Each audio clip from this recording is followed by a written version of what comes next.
tout ce que touche Marc-Olivier Fogiel se transforme en or. Après avoir connu le succès à la télévision, avec Le Divan notamment, ou à la radio avec entre autres RTL Soir et On refait le monde, RTL, l'homme de 53 ans s'est lancé un défi de taille. En avril 2019, il a été nommé directeur général de la chaîne de télévision BFM TV. Et, cette année encore, il peut se targuer d'être à l'origine du succès de la chaîne d'information en continu. BFM TV a en effet battu des records d'audience cette saison et se démarque ainsi largement de ses concurrents CNOO, LCI et France Info. Le résultat d'un gros travail ces dernières années tant sur le contenu que sur la relation que la chaîne a réussi à nouer avec les téléspectateurs.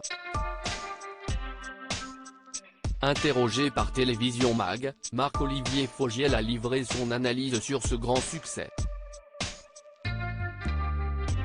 Il a tout d'abord expliqué que BFM TV est plus qu'une chaîne d'information, CIST une chaîne généraliste d'infos.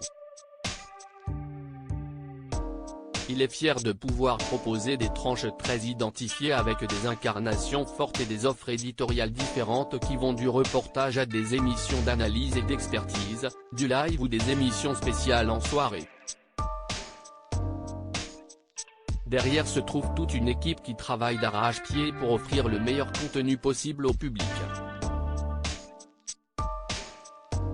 Notamment grâce au rédacteur en chef de chaque tranche et aux 250 journalistes, Marc-Olivier Fogiel a pu nouer une relation de confiance avec les téléspectateurs qui ont bien vu que l'actualité, qui était en plus très riche cette année entre la guerre en Ukraine ou les élections présidentielles, était traitée de la meilleure des manières. Les Français recherchent une info vérifiée, solide et qu'on leur donne les clés pour la comprendre. CIST ce qu'ils viennent chercher sur BFM TV et CIST cela qui, entre autres, fait ma fierté, a poursuivi l'époux de François Reland. Il est tout aussi fier d'avoir su capter l'attention d'un public plus jeune. Nous avons beaucoup travaillé ce lien avec les téléspectateurs. Ce lien repose notamment sur des experts à l'antenne qui ont fidélisé le public.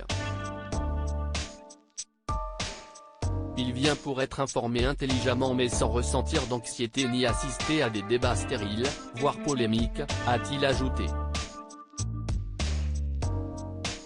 Le départ de Jean-Jacques Bourdin, le papa de Mila et Lily, n'a évidemment pas échappé à une question sur le départ de Jean-Jacques Bourdin après les accusations d'agression sexuelle. Il a donc tout d'abord reconnu que l'époux d'Anne Niva avait contribué au succès de la chaîne. Mais l'affaire au cœur de laquelle il se trouvait, l'enquête a été classée sans suite, ayant des répercussions sur son travail et sur BFM TV. Une décision devait être prise, il s'est retrouvé dans l'empêchement de poursuivre sereinement son travail car un certain nombre d'hommes et de femmes politiques, suite à la révélation de l'ouverture d'une enquête le concernant, ont décidé de ne plus venir. Nous en avons tiré les conclusions. CIST donc Apolline de Malherbe qui le remplace depuis pour l'interview politique de 8h35, un rôle qu'elle poursuivra à la rentrée.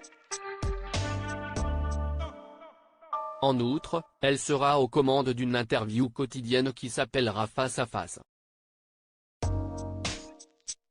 Du côté des nouveautés, Marc-Olivier Fogiel souhaite aussi transformer le plateau de première édition. Yves Calvi, qui connaît le succès avec Calvi 3D, sera prolongé jusqu'à 20h30, contre 20h cette saison, ou encore Aurélie Casse sera aux commandes d'un nouveau programme. Nul doute que le succès sera une fois de plus au rendez-vous pour BFM TV.